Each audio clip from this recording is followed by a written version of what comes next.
welcome to another VRTK tutorial video. In this video we're going to show how we can fake the ability to pick something up with two hands so it feels like we're picking up a heavier object. Please consider becoming a VRTK patron.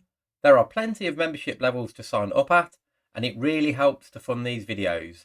So the technique that we're going to use is really just a fake way of making it seem like you're picking something up with two hands, but really all we're going to do is make the first grab not do anything and then the second grab actually make it follow.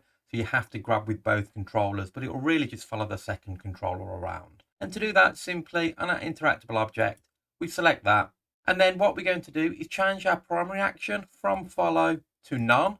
So when we grab it with the first controller, nothing will happen. We also won't get any grab events by default because you're not actually grabbing. If you did want grab events, you can tick this force emit events, and that will then emit grab events for the non-grab action.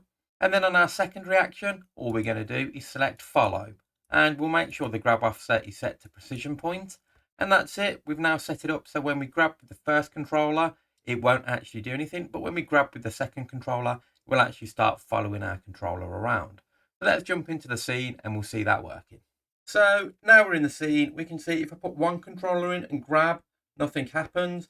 But if I put the first controller in and grab and then the second controller and grab, you can see we can pick it up. And so it feels like we're picking it up with both hands.